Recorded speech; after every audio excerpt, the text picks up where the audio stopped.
நாம் தற்போது பார்க்க இருப்பது 2024ஆம் வருடத்திற்கான வருடாந்திர பலன்களை பற்றி பார்க்க இருக்கின்றோம்.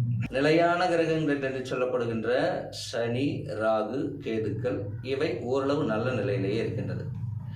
மேலும் நான் சொல்லுகின்ற பலன்கள் எல்லாமே கோச்சார ரீதியிலான பலன்களே.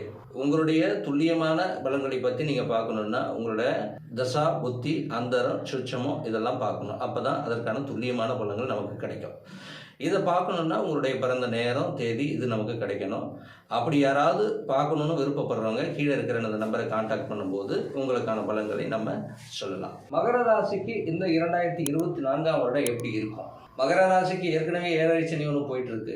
4ஆம் இடத்துல குரு போகிறது. 4ஆம் இடம் வீடு, வண்டி, வாசல், சொத்துக்கள் சம்மந்தப்பட்டதில் குரு போகிறது மாணவர்களுக்கு கல்வி சம்மந்தப்பட்ட விஷயங்களுக்கு நல்ல ஏறுமுகத்தை தரும். அதே சமயத்தில் வீடு, மண்மனை வாங்குறது சம்மந்தப்பட்ட விஷயங்களுக்கு ரொம்ப அற்புதமாக இருக்கும். 3ஆம் இடம் என்று சொல்லக்கூடிய இடத்துல ராகு போகிறது ஒரு சிக்கலை கொடுக்கக்கூடிய ஒரு காலகட்டம். இருந்தாலும் ஒரு சில விஷயங்களை நமக்கு ஏறுமுகத்தை தரக்கூடிய ஒரு விசேஷ அமைப்புகளும் உண்டு. சுக்கரனோட வீட்டுக்கு கிட்டத்தட்ட ஏப்ரல் மாதத்துக்கு பிறகாக சுக்கரனோட வீட்டுக்கு குரு போகிறது கிட்டத்தட்ட வம்பு, வழக்கு, கோர்ட்டு கேஸ் சம்பந்தப்பட்ட விஷயங்கள் அத்தனையும் பொடி பொடியா தகர்க்கக்கூடிய அந்த ஒரு காலகட்டம் ஏப்ரல் மாதத்துக்கு பிறகாக.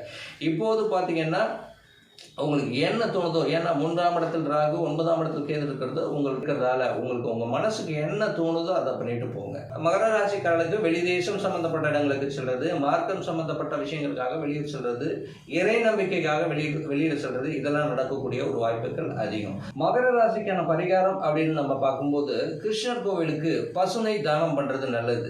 உளுந்து சம்பந்தப்பட்ட விஷயங்களுக்கு ஏதோ ஸ்வீட் செய்து குழந்தைகளுக்கு கொடுக்கறது ரொம்ப உத்தமத்தை தரும்.